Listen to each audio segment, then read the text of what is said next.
Queridos irmãos, vamos abrir em Romanos, capítulo 6, e vamos ler do versículo 3 ao versículo 11.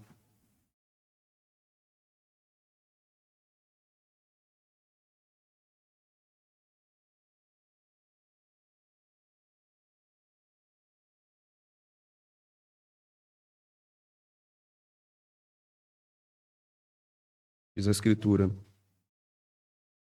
Ou porventura ignorais que todos nós fomos batizados em Cristo Jesus, ou melhor, ou porventura ignorais que todos nós que fomos batizados em Cristo Jesus fomos batizados na sua morte? Fomos, pois, sepultados com ele na morte pelo batismo, para que, como Cristo foi ressuscitado dentre os mortos, pela glória do Pai, assim também andemos nós em novidade de vida. Porque se fomos unidos com ele na semelhança da sua morte, certamente o seremos também na semelhança da sua ressurreição.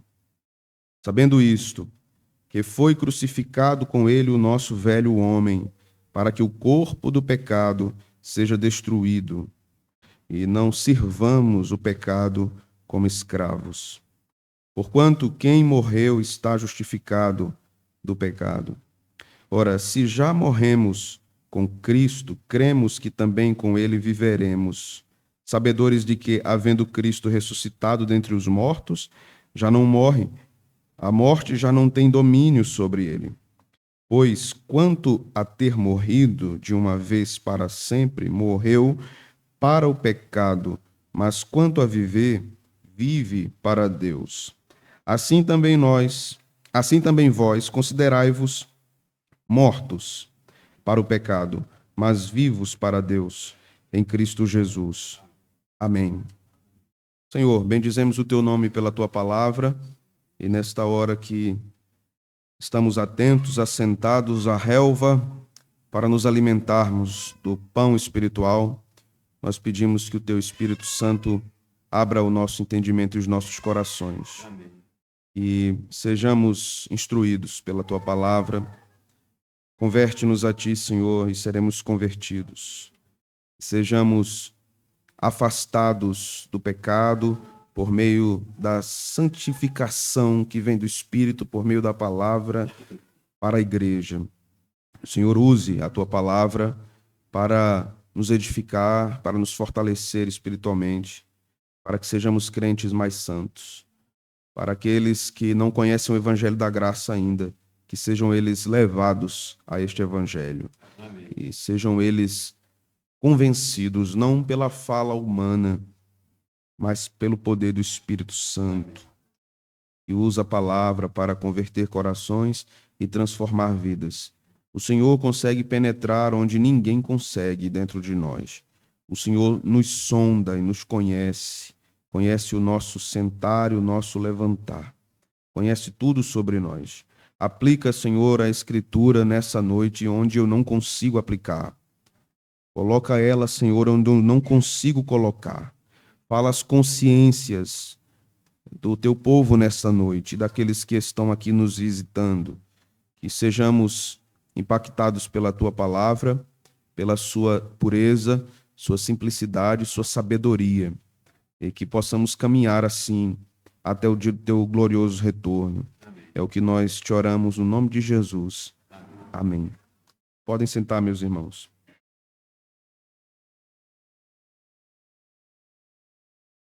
Nós estamos num capítulo importante do livro de Romanos, que é o capítulo de número 6, o capítulo que faz ou desenvolve uma teologia profunda sobre o pecado, sobre a libertação do pecado, sobre como nós devemos viver para Deus. Ao mesmo tempo que esse capítulo fala àqueles que são crentes, e esse é o seu objetivo primário de Paulo aqui, quando apresenta as instruções do capítulo 6, esse capítulo também fala àqueles que não são crentes.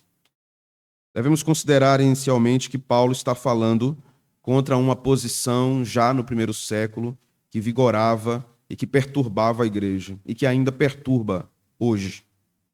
E é uma posição teológica chamada antinomismo. Nomos, aí significa lei, nomos de nomismo, e anti, contra. Esta posição, então, era contra a lei. Ela dizia que uma vez que uma pessoa foi encontrada pela graça de Deus, ela está completamente livre da lei, das obrigações da lei, das instruções da lei. Nós temos dois perigos quando pensamos nesses termos em relação a esse assunto. O primeiro perigo é a libertinagem. O primeiro perigo é acharmos que podemos viver de modo libertino, podemos viver sem a lei. E o outro perigo é o contrário do antinomismo, que é o legalismo, quando colocamos a lei acima da graça de Deus. Paulo está lidando aqui com um problema entre os cristãos que afirmavam que, ora, uma vez que fomos achados pela graça de Deus, não há necessidade mais de nenhum tipo de luta contra o pecado nessa vida. Porque mesmo que venhamos a pecar, a graça superabundou onde abundou o pecado. Então, se o pecado tinha certo poder, a graça tem muito mais. Então, se pecarmos, a graça cobrirá a multidão de pecados. Essa era a ideia. Então, podemos viver pecando tranquilamente, porque a graça nos salvou. Essa era a ideia. Então, nós vamos examinar exatamente isso que Paulo está nos dizendo aqui. Um outro ponto que nós devemos considerar é que Paulo está lidando pretensamente com crentes que afirmavam a fé em Jesus, mas não queriam um compromisso moral com o Evangelho. Eles não queriam viver conforme o Evangelho. Então, eles achavam que o padrão que eles mesmos estabeleciam para a sua vida moral era suficiente. Então, eles eram o termômetro para julgar o que é certo e o que é errado em termos de conduta. E aqui nós precisamos novamente definir, eu fiz isso lá atrás no início das exposições de Romanos, mas nós precisamos definir termos como, por exemplo, moral e ética. Quando nós falamos de moral, em termos teológicos, nós estamos falando de um código. Qual é o código moral da igreja? Os 10 mandamentos. Aquele é o núcleo da lei de Deus. A lei se desenvolve a partir daquilo. Tudo, até as cerimônias, questões sociais, questões morais, questões familiares, tudo se desenvolve a partir da lei de Deus. Por exemplo, quando as escrituras no Antigo Testamento dizem que aquele que fosse pego em adultério seria apedrejado, isso está relacionado a que mandamento? Não adulterarás. Não adulterarás. Quando a Escritura diz que um proprietário não devia invadir a terra de outro, isso está relacionado a que mandamento? Não cobiçarás, e tem outro. Não furtarás. Né? Então, aquele texto está defendendo que você deve estar contente com o que Deus tem lhe dado e não desejar e tomar o que é do outro. Então, veja que a lei moral ela vai regendo toda a vida do povo de Deus. O antinomismo vai dizer que isso foi superado, que nós não vivemos mais com base na lei. Quando nós observamos o Novo Testamento, nós vamos ver que Jesus fala contra o adultério, nós vamos ver que o Novo Testamento fala contra o furto. Paulo diz, não furte, trabalhe. Então ele está afirmando o texto do Decálogo, que você não deve furtar. Ele vai dizer aos Tessalonicenses, quem não quiser trabalhar, não coma, porque ele vai dizer que o homem deve ser digno do seu salário, então ele tem que trabalhar para comer. Então, a lei, os 10 mandamentos são o núcleo. E tudo vai se desenvolver a partir disso. Quando a igreja começa a entender que ela não precisa ter um compromisso agora ético com esse código moral, o código, ética, a prática do código. Ok, irmãos?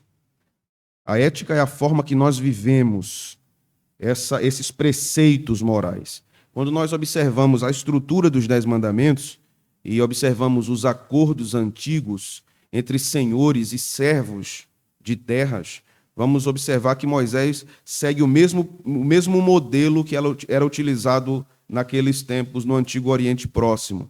Então, o senhor da terra fazia um acordo com os seus vassalos. Ele estabelecia o acordo, ou ele estabelecia a lei. É assim que começam os 10 mandamentos, né? Eu sou o Senhor teu Deus. Então, o Senhor, que está numa posição mais elevada do que os servos aqui ou vassalos, estabelece o documento do pacto. Então, o que resta ao vassalo? Hã? Cumpre. Cumpre.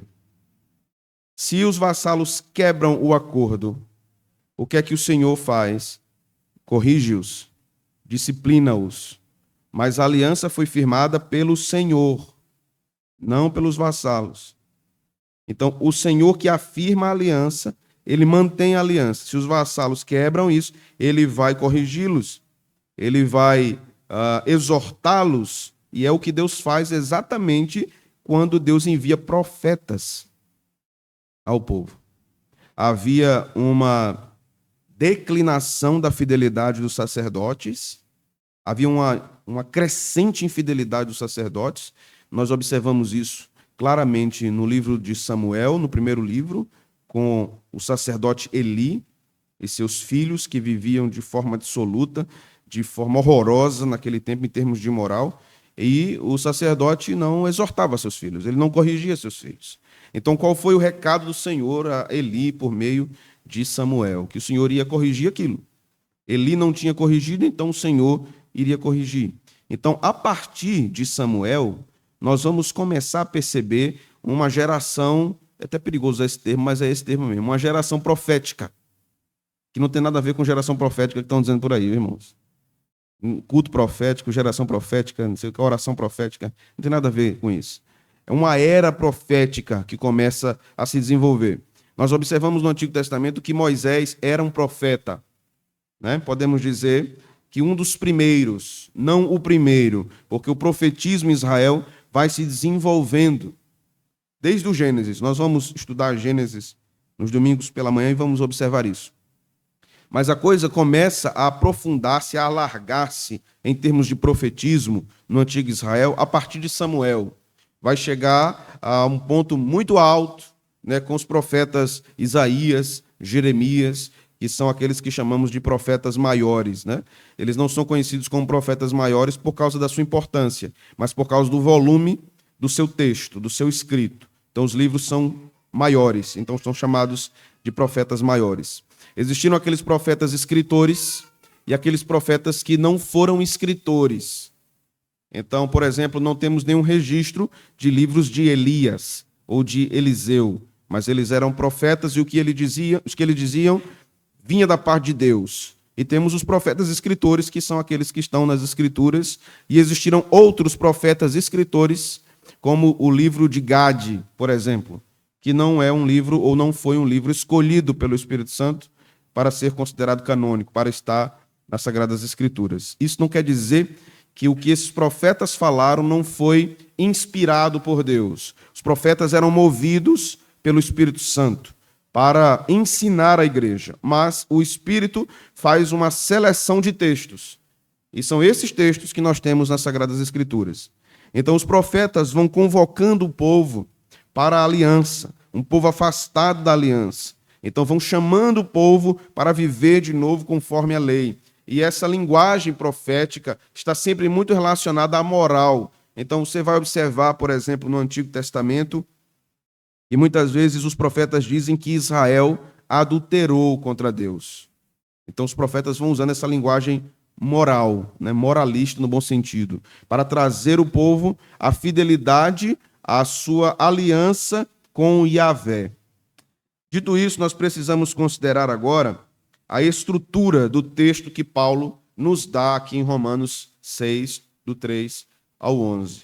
Entendermos a estrutura literária desse texto vai nos ajudar a entendermos mais adequadamente a mensagem de Paulo. Lembremos que o que vimos no sermão anterior, em Romanos, nós aprendemos que o crente deve viver de conformidade com o que ele professa. Então não pode haver uma dissonância, não pode haver uma diferença entre o que ele diz com a sua boca e o que ele vive com a sua vida. O que ele diz deve estar em harmonia com o que ele fala, com o que ele professa. E essa é uma dinâmica que vem também do mundo grego. Quando o mundo grego falava de aletheia, a palavra aletheia significa verdade. Isso significa que havia... O que era verdade? Em primeiro lugar, verdade é a realidade das coisas. Tudo que é verdadeiro é real. Tudo que não é verdadeiro não é real. Então, o que é que os gregos entendiam sobre isso? O que era a verdade? A verdade era a harmonia entre o que se dizia e o fato. Então, se eu disser um elefante voa, essa afirmação não pode ser corroborada, ela não pode ser confirmada. Até hoje eu não vi um voando. Você já viu? Né? Só Dumbo, né? O presbítero Leandro falou aqui, assistiu muito Dumbo quando era mais novo, o desenho.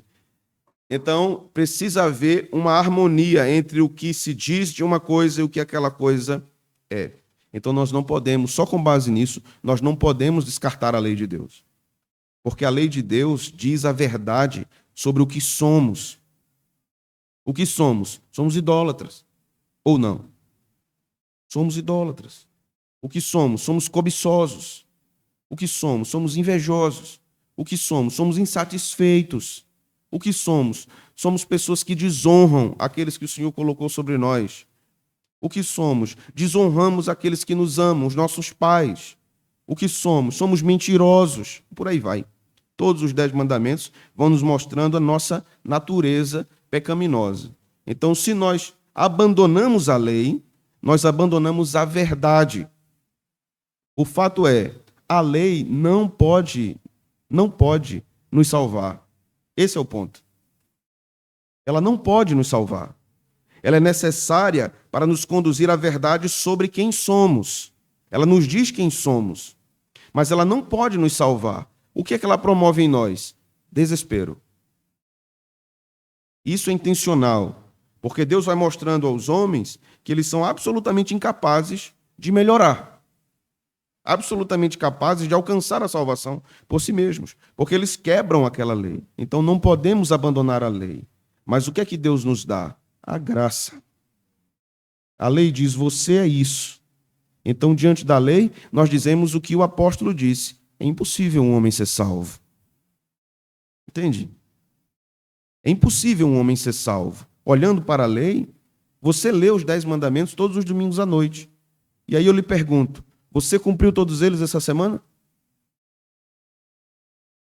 Então você olha para os mandamentos, você diz assim, Senhor, tem misericórdia de mim. Porque eu não consigo ser fiel a isso. Tem misericórdia de mim, porque o Senhor me instrui, me mostrando sempre o que eu devo fazer em termos de minha vida, de como eu devo viver, estar satisfeito, ser verdadeiro, ser uma pessoa que ama o seu próximo, mas eu não consigo cumprir isso devidamente. E agora, Senhor, perguntamos como o apóstolo perguntou, é impossível, então, que eu seja salvo. Qual foi a resposta de Jesus? Graça. O que é impossível aos homens é possível a Deus. Graça.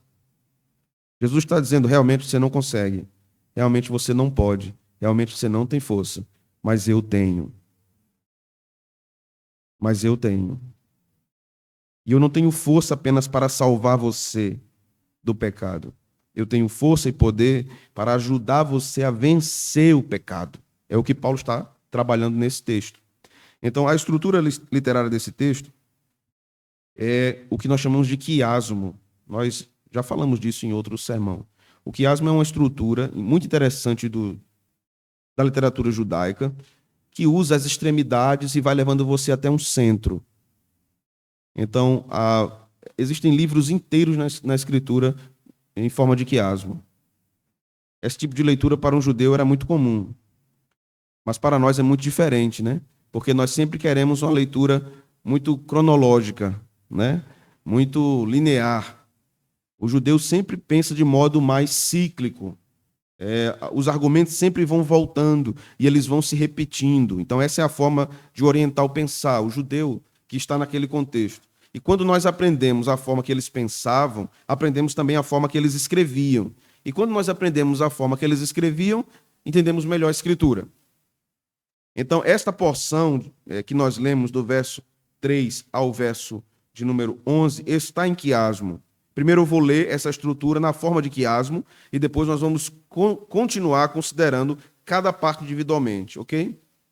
Volte seus olhos para a Escritura.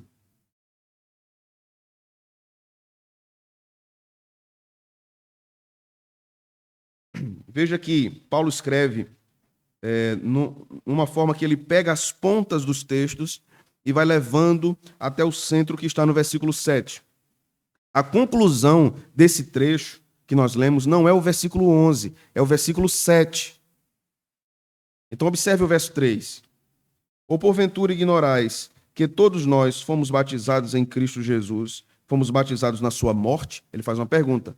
Agora veja o verso 11. Assim também vós considerai-vos mortos para o pecado, mas vivos para Deus em Cristo Jesus. Percebe que o pensamento é concluído?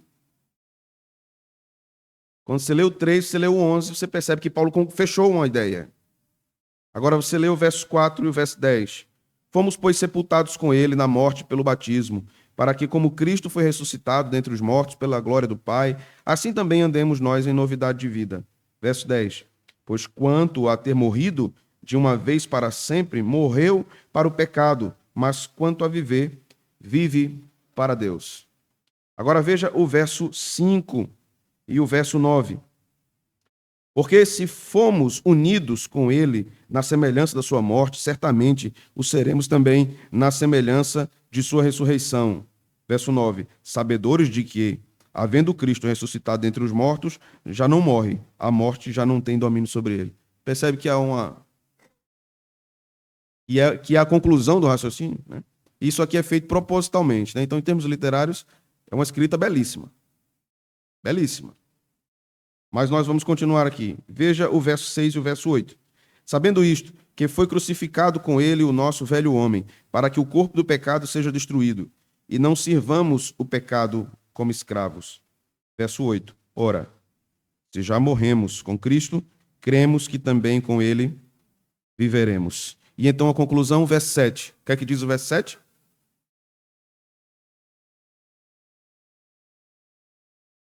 Essa é a conclusão do argumento. Isso é o que Paulo está dizendo com respeito ao batismo, a ligação que ele faz do batismo com a vida cristã, a ligação que ele faz do batismo com a morte de Cristo, com a nossa união com Cristo. O que é que significa o batismo para a igreja? Não é apenas um rito de iniciação. É isso, mas não apenas isso. Em primeiro lugar, nós devemos considerar que o batismo é um selo, certo? Ele é um selo da aliança. O batismo não é a coisa em si, ou seja, ele não salva. Essa é a nossa posição protestante, diferente do catolicismo romano. Alguém que é batizado não está sendo salvo porque está sendo batizado, mas ele está sendo batizado com água porque ele foi batizado com o Espírito, ou entende-se que pela sua profissão de fé ele foi batizado com o Espírito. E quando acontece o batismo com o Espírito? Na conversão do pecador. É quando o texto vai dizer no Antigo Testamento: derramarei do meu Espírito sobre toda a carne, aspergirei água sobre vós. Aquela é uma referência à vinda do Espírito Santo e à habitação do Espírito Santo na igreja, que vai acontecer a partir de Atos 2, de forma mais intensa. O pastor Pedro, inclusive, falou disso hoje pela manhã. Então, quando nós observamos esse texto sobre o batismo, devemos também mensurar algumas coisas. Os nossos irmãos que praticam o batismo por imersão, eles vão fundamentar a sua teologia da imersão na palavra batismo e nesse versículo de número 3. O texto vai dizer: ou porventura ignorais que todos nós fomos batizados em Cristo Jesus, fomos batizados na sua morte. Então eles vão dizer, então assim como alguém é sepultado, ele desce à terra, né, a sepultura, o crente deve ser batizado também por imersão. Essa é a ideia dos nossos irmãos, né? É o distintivo da teologia batista. Sendo que Jesus não foi sepultado assim. Foi sepultado assim. Ele foi para o túmulo assim. Ele não desce à terra. Então, o que é que Paulo está nos falando aqui? Observe, verso 3. Ora, porventura ignorais que todos nós fomos batizados em Cristo Jesus. Fomos batizados na sua morte.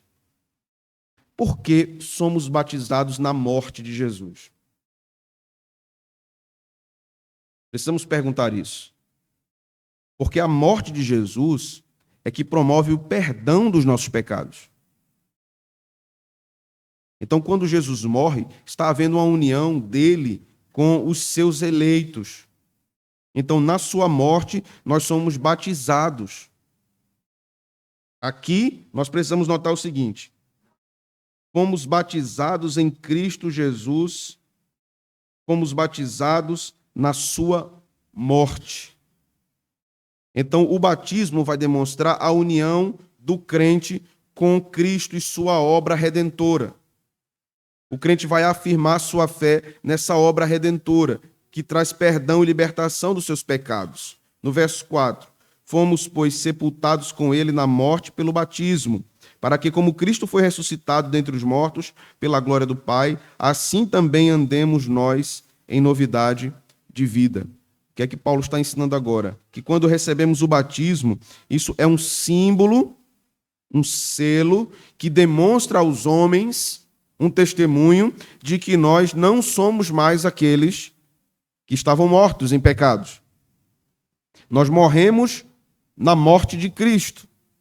E a nossa morte foi vencida com a morte de Cristo. Então agora nós vivemos para Deus em novidade de vida. Paulo aqui já insere também as ideias, a teologia dele a respeito do futuro, a respeito da vinda de Cristo. A ideia aqui de ressuscitado dentre os mortos está apontando também para a nossa ressurreição futura. Mas antes da nossa ressurreição futura, a ressurreição física, a ressurreição espiritual. Vamos para Colossenses 3. Abra sua Bíblia lá, por favor.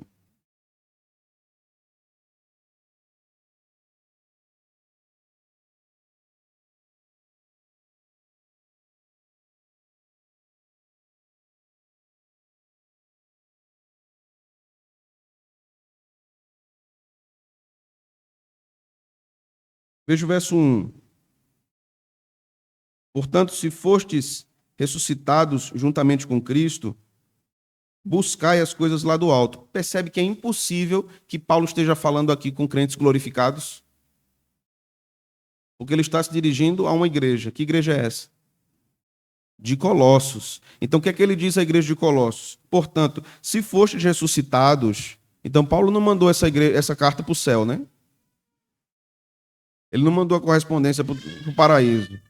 Né? Chamou um anjo e mandou lá, leva lá para o terceiro céu, para o povo que era de Colossos ler. Ele estava lendo para um povo que estava vivo. Então, o que é que Paulo está dizendo aqui? Vocês foram ressuscitados. E esses irmãos ainda passariam pela morte física.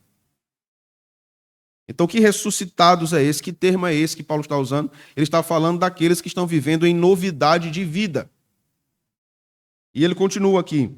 Buscai as coisas lá do alto, onde Cristo vive assentado à direita de Deus. É exatamente o que ele está dizendo em Romanos. Aquele que foi ressuscitado em Cristo, que morreu para o pecado, ele vive pensando nas coisas do alto. Em Romanos ele chama de novidade de vida. Viver pensando nas coisas do alto não significa que a gente não vai se preocupar com as coisas da terra. Ou viver a nossa vida comum. Pensar nas coisas do alto não significa que a gente precisa sair do emprego e ir lá para o Morro do Bom Jesus e esperar a volta de Jesus. Significa que nós vivemos agora regidos pelas coisas celestiais. Pensamos, inclusive, nas coisas terrenas a partir do referencial celestial. Que são coisas muito maiores para nós, do que as coisas daqui dessa terra, certo? Voltando então lá para Romanos, nós vamos considerar o verso 10, em concordância com o verso de número 3. Pois quanto a ter morrido, se de uma vez para sempre, morreu para o pecado, mas quanto a viver, vive para Deus. O que é que Paulo está nos levando a concluir aqui em termos de aplicação? Isso aqui é muito importante. Observe que, uma vez que nós somos salvos em Cristo, nós somos libertos do pecado. Passamos por um processo de redenção. Então fomos libertos, fomos arrancados do império das trevas e transportados para o reino do Filho do seu amor. Então nós não estamos mais sob o poder escravizador do pecado. Cristo nos libertou. Mas o que é que pode acontecer com o crente? Ele pode auto-escravizar-se no pecado. Ele pode voluntariamente voltar ao estado de pecado, mesmo sendo redimido, mesmo sendo salvo. Estou sendo claro, irmãos? Então, como nós podemos ilustrar isso? O Antigo Testamento nos mostra, então, quando o escravo era liberto, ele chegava para o dono, porque talvez a esposa de um escravo liberto ainda era escrava, ele dizia, eu não quero ir embora, eu quero ficar. Então, esse escravo ficava com a orelha furada. Era um processo de autoescravização, né? Então, eu quero ficar aqui. Eu estou sendo escravo de livre, espontânea vontade. Eu quero estar no estado de escravidão. Então, há muitos crentes que foram alcançados pela graça, mas eles estão se autoescravizando. O pecado tem se tornado senhor sobre eles em várias áreas de sua vida. Então, o que é que Paulo está nos exortando? Irmãos, quanto a ter morrido, de uma vez para sempre morreu para o pecado, mas quanto a viver, vive para Deus. Paulo está dizendo, não devemos nos submeter a um processo de autoescravização no pecado. Porque Jesus nos libertou. Então, vamos lá, algumas aplicações. Se a insatisfação me oprime, se a insatisfação me entristece, se eu me frustro ou me entristeço porque eu não estou vivendo ou eu não alcancei o que eu desejei em determinado momento da minha vida. Então eu vivo um processo de lamento ininterrupto. Eu estou me autoescravizando emocionalmente. Eu estou dizendo, enquanto eu não tiver isso, enquanto Deus não me der isso, eu não serei feliz, eu serei triste, então eu estarei escravizado nesses termos. Enquanto Paulo está nos dizendo, não, irmãos, Cristo nos libertou e nós temos todos os motivos do mundo para estarmos contentes com isso. Será que você tem vivido assim? Será que o problema tem sido contentamento? Ou será que tem sido um outro pecado? Será que tem sido um pecado moral? Será que você tem lutado com pecados em relação ao seu comportamento, aos seus relacionamentos? Será que você tem se colocado numa posição de autoescravidão, com ira, com raiva? Será que você se alimenta de causar dissensões? Será que você se alimenta de causar discórdia entre pessoas? Será que é isso que tem alimentado o seu coração? Isso vai autoescravizando você e você vai entrando num processo profundo de amargura, enquanto Cristo te libertou e você está se submetendo ao jugo do pecado novamente. Paulo está dizendo, não convém que vivamos dessa forma. Observe novamente o verso 4. Pois se fomos sepultados com ele na morte pelo batismo, para que, como Cristo foi ressuscitado dentre os mortos, pela glória do Pai, assim também andemos em novidade de vida. Verso 9 e 10. Observe. Sabedores de que, havendo Cristo ressuscitado dentre os mortos, já não morre, a morte já não tem domínio sobre ele, pois quanto a ter morrido de uma vez para sempre, morreu para o pecado, mas quanto a viver, vive para Deus. E aí é quando ele vai concluir, de certa forma, quando nós lemos de modo mais linear o texto, ele vai concluir no verso 11, assim também vós considerai-vos mortos para o pecado, mas vivos para Deus em Cristo Jesus. Você pode considerar-se morto para o pecado? Há um trabalho de Cristo na sua vida, há uma obra de Cristo na sua vida, de você afirmar, eu estou morto para o pecado. E nós precisamos considerar outra coisa aqui em termos de versículo 11. Quando Paulo diz, considerai-vos mortos para o pecado, lá em Colossenses ele vai dizer assim, mortifiquem o pecado. Então existe uma morte definitiva para o pecado, quando Cristo nos salva. Mas existe ainda uma luta contra o pecado para mortificá-lo. Porque nós podemos viver nesse processo constante de autoescravização. Um exemplo de algo que pode ser muito relacionado à nossa autoescravização, à nossa preocupação excessiva. Nós nos colocamos debaixo daquele jugo, não é? Paulo usa a palavra preocupação de modo duplo no Novo Testamento. Ele vai dizer que se preocupava com as igrejas de Deus. Então, aquela era a preocupação de um pastor, é aquela preocupação de um pastor que não consegue dormir à noite, porque ele está pensando no luto de uma ovelha, é porque ele está pensando na enfermidade de uma ovelha, ou ele está pensando em alguma luta doutrinária que esteja travando em sua igreja. Essa é uma preocupação legítima e não pecaminosa. Mas Paulo também fala daquela outra preocupação. Não andem preocupados. Busquem ao Senhor, orem, clamem, sejam gratos, deem ações de graças. Esta preocupação excessiva é pecaminosa. E o crente pode entrar nesse processo de autoescravização, né?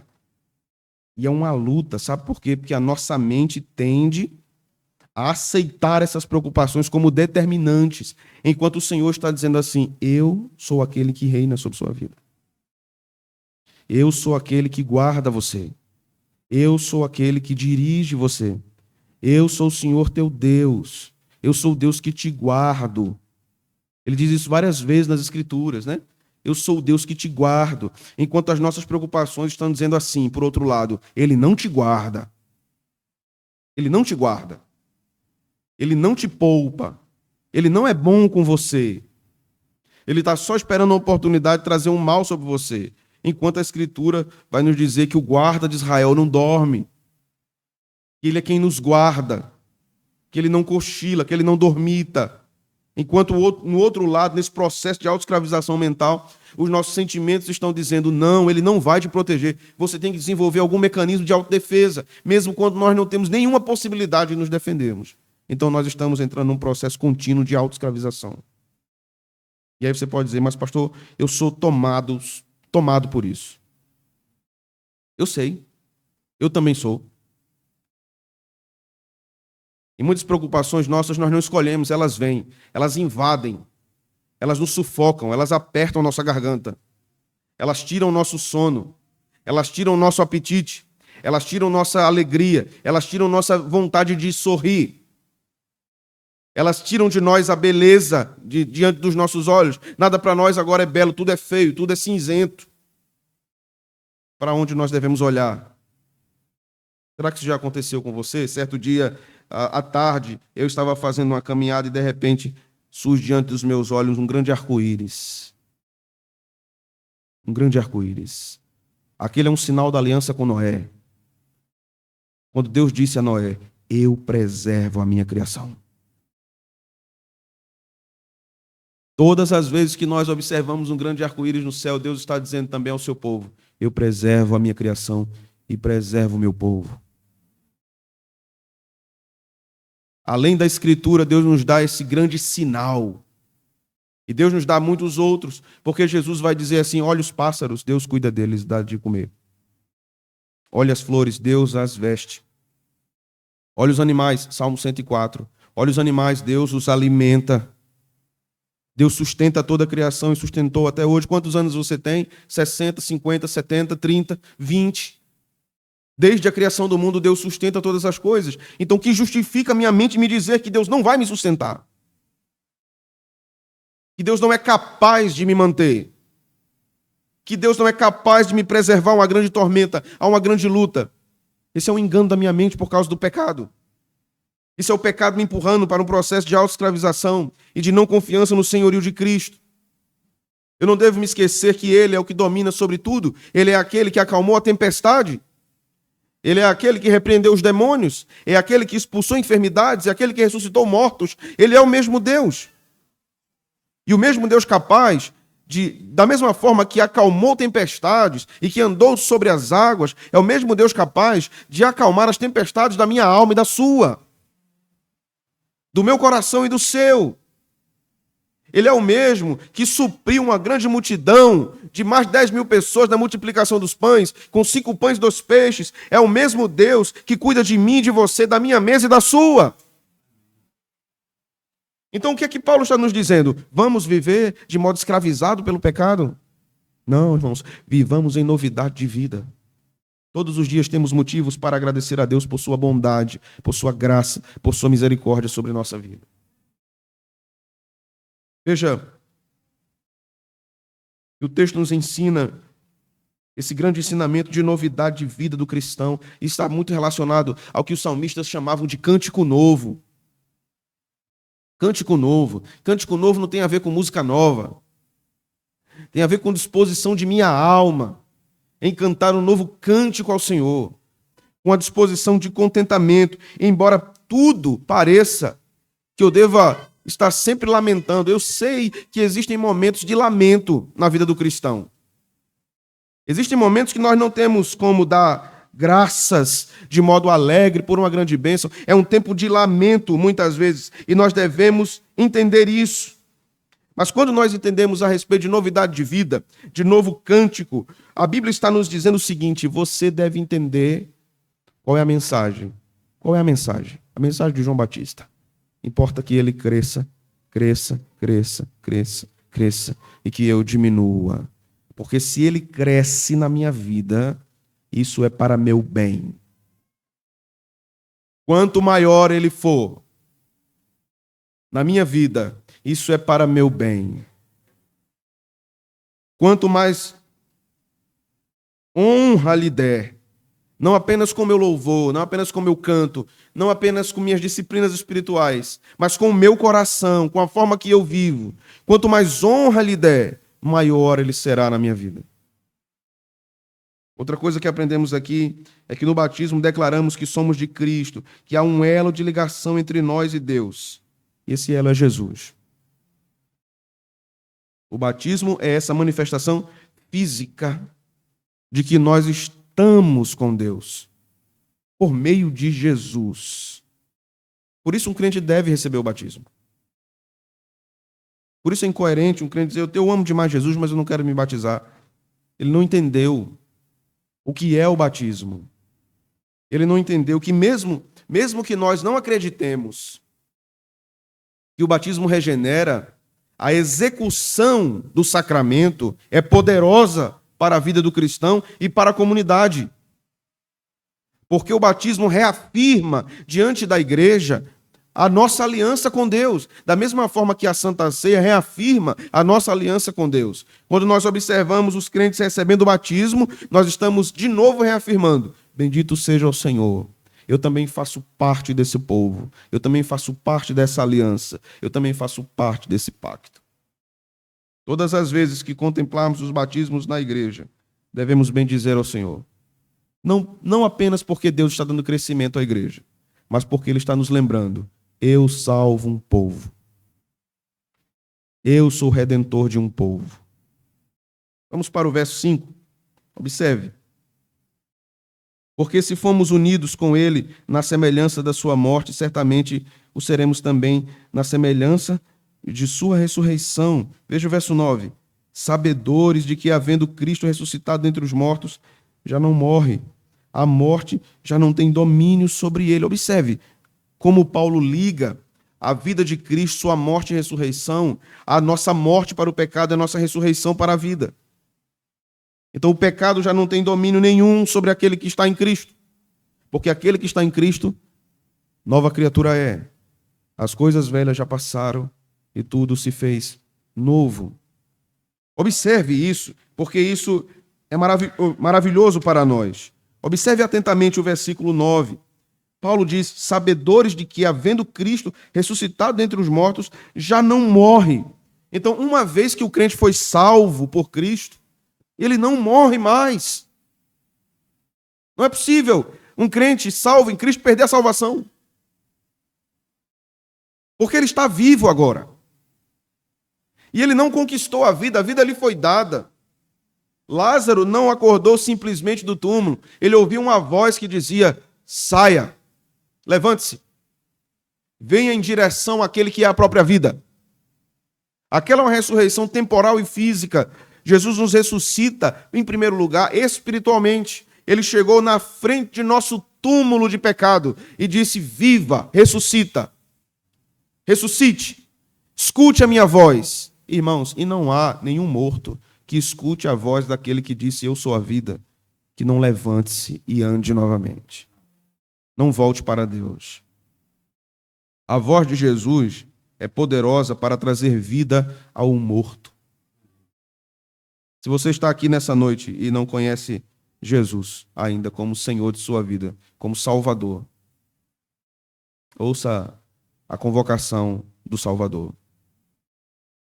Receba vida. Ressuscite.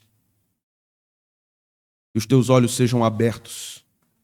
Os teus ouvidos sejam destapados. E saia da tua carne o fedor da sepultura do pecado. E você viva em novidade de vida, em aroma suave e agradável a Deus. Somente Jesus pode fazer isso pelo pecador.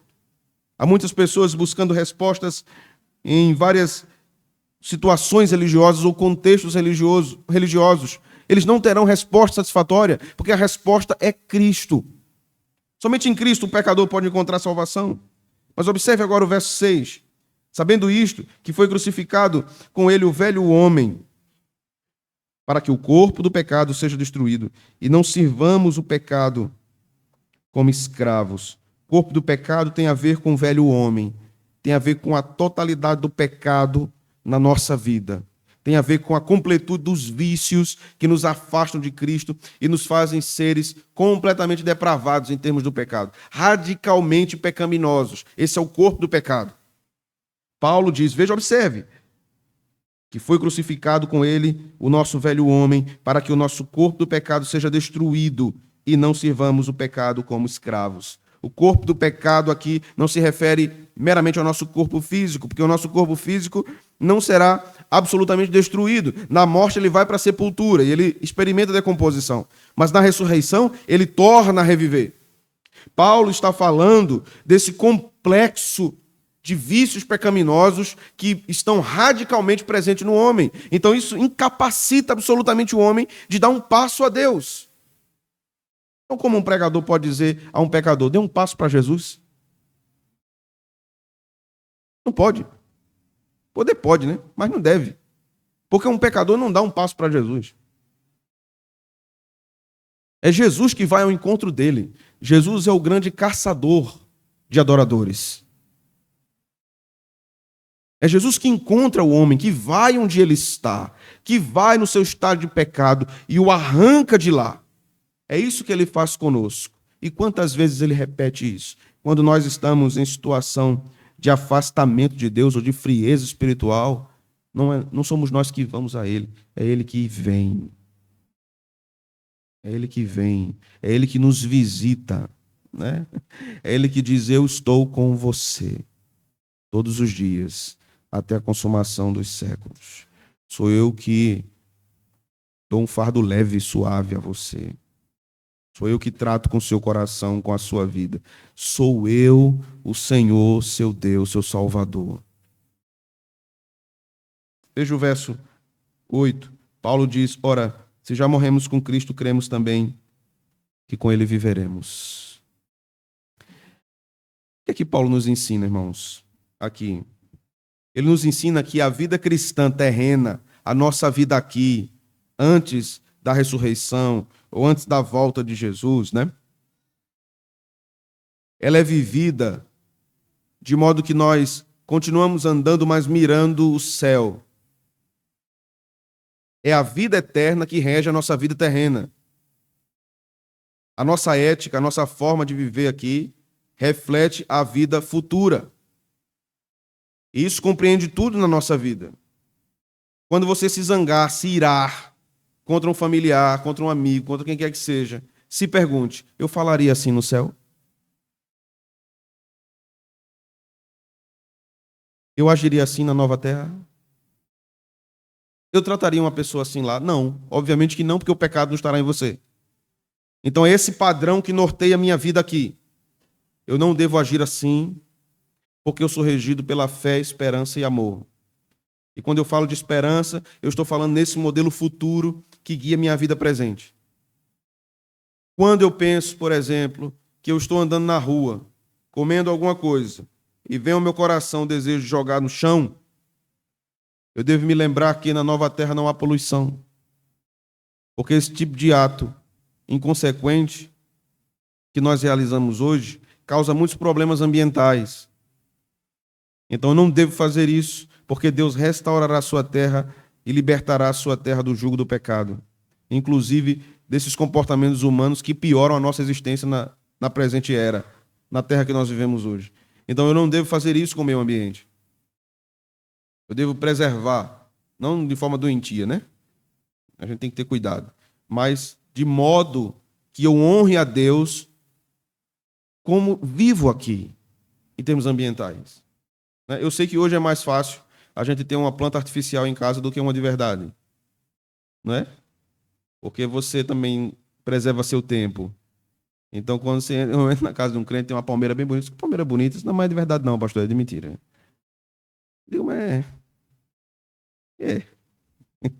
a vida terrena é assim, né? Até planta fake news a gente tem hoje, né? Que coisa. Mas a vida futura não é assim, né?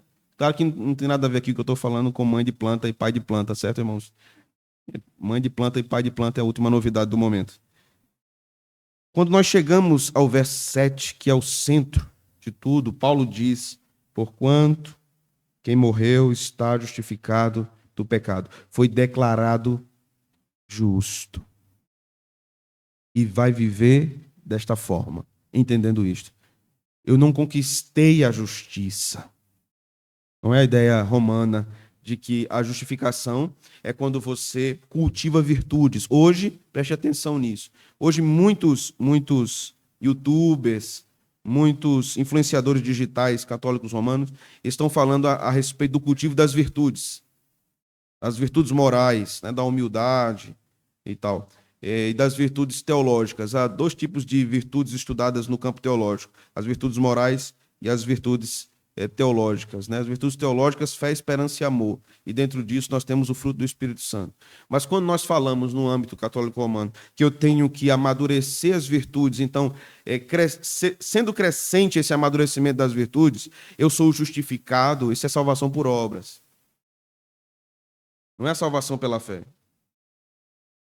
O cristão bíblico, ele pensa de modo diferente. Eu devo amadurecer nesses pontos, porque eu fui regenerado, porque eu já fui justificado, porque o fato de que Cristo me declara justo me faz viver de modo diferente, no cultivo de boas obras. Então isso me faz viver em novidade de vida. Vamos viver como antinomistas, contra a lei. Vamos nos apartar da santificação. Vamos abandonar o que a Escritura diz a respeito de uma vida moral reta. Creio que não devemos fazer isso. Mas vamos abraçar uma vida moral reta apenas como uma satisfação religiosa para os outros? É um outro erro. Então eu devo fazer isso porque o que é que vão dizer de mim? A minha ação deve ser essa. O que é que vão dizer de mim? Não. As nossas decisões morais e a forma que nós vivemos, a forma que nós vivemos a nossa ética devem refletir apenas o que Cristo está fazendo. Eu ajo assim porque é Cristo que está fazendo.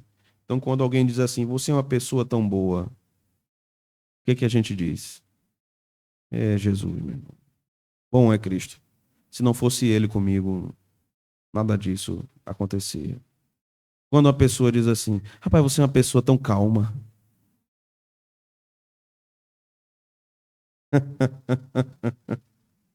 Ah, se ele soubesse. Né? Você é uma pessoa tão calma. Eu te admiro, assim. Eu olho para você, eu vejo um anjo. Eu digo, ô, rapaz, que coisa, né? Pode ser a Davi, né? Eu olho para você, eu vejo o rosto de um anjo. É só Davi para ser anjo mesmo. Se há algo de bom em nós, é Cristo. Cristo em vós, a esperança da glória. Se alguém disser, você tem uma coisa diferente, então nem é a sua roupa, também não é a forma que você corta o cabelo, é Cristo. Tudo de bom que há em nós é Cristo. O que é que sobra para nós em relação a algum tipo de bondade? Absolutamente nada. E o fato de tudo pertencer a Ele, voltar para Ele, nos satisfaz. Nos satisfaz. Haverá uma elevação da vida dos fiéis, uma elevação moral da vida dos fiéis, quando houver zelo pela vida santificada. Agora, não a vida santificada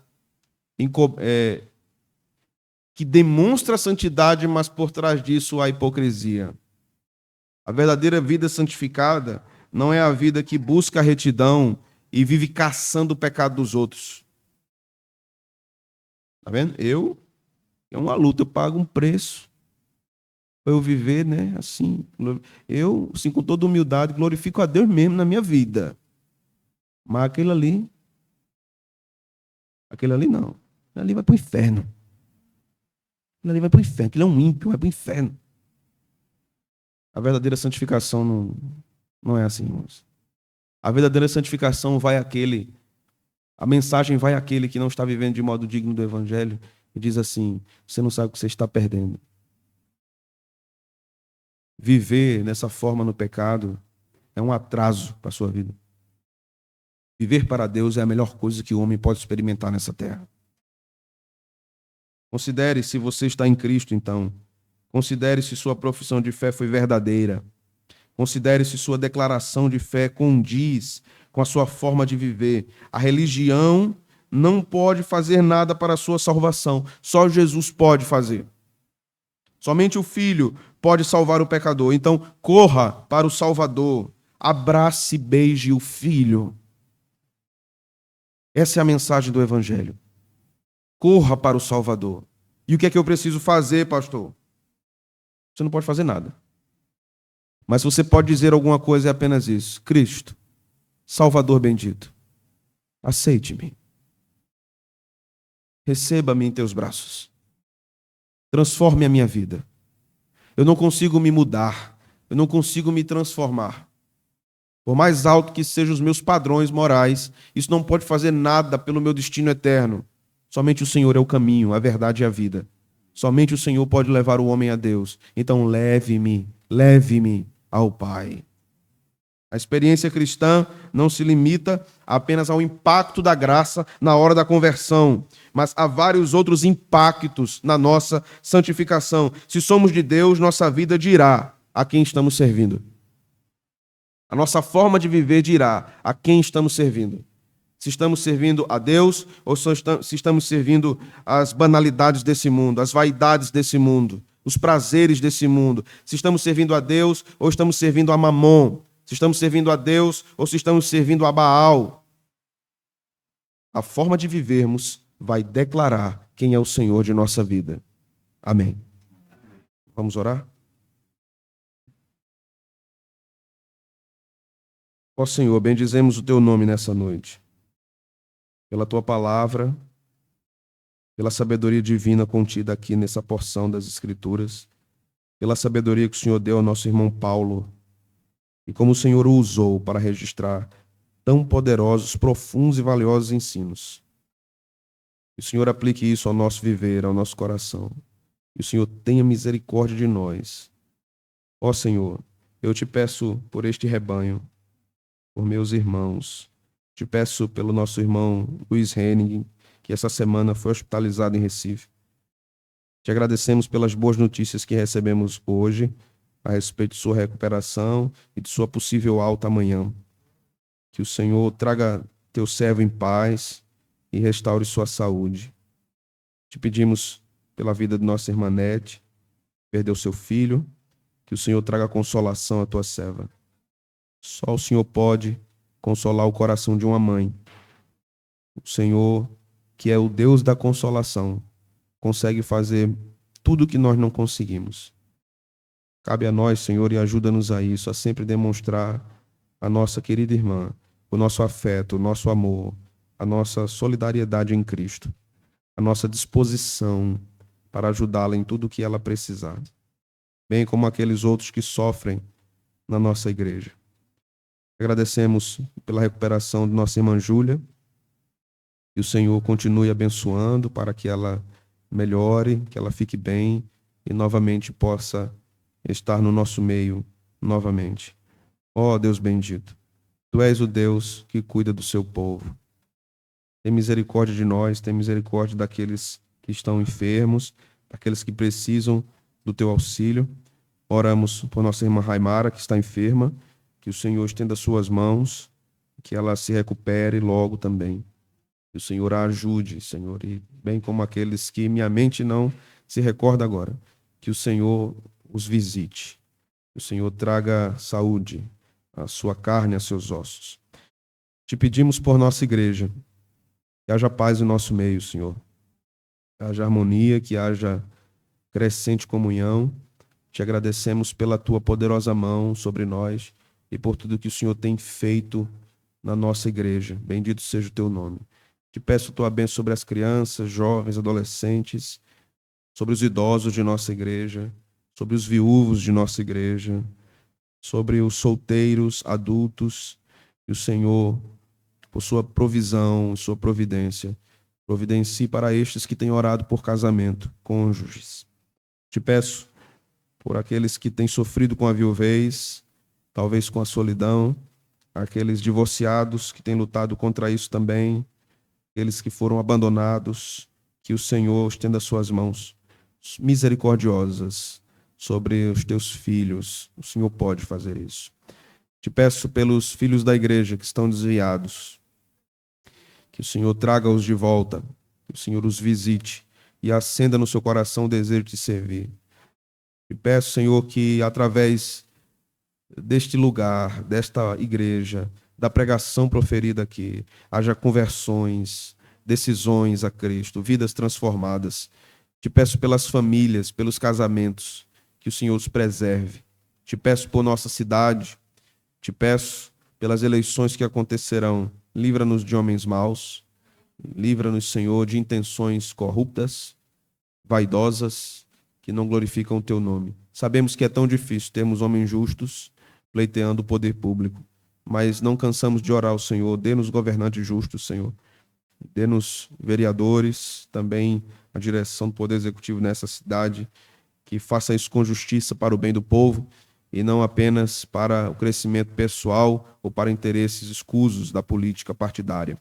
Que o Senhor tenha misericórdia da cidade de Caruaru, que o Senhor tenha misericórdia daqueles mais pobres, que vivem em lugares carentes, em situação de pobreza, que o Senhor tenha misericórdia daqueles que têm lutado para sustentar sua família com pouco recurso financeiro, que o Senhor tenha misericórdia deles, que haja crescimento econômico na nossa cidade, que haja melhoria do serviço público de saúde, no serviço educacional, em todas as áreas, que o Senhor tenha misericórdia de nossa cidade, que o Senhor, acima de tudo, use o Evangelho da Graça. Sabemos que esse é o único caminho para uma vida mais justa na sociedade.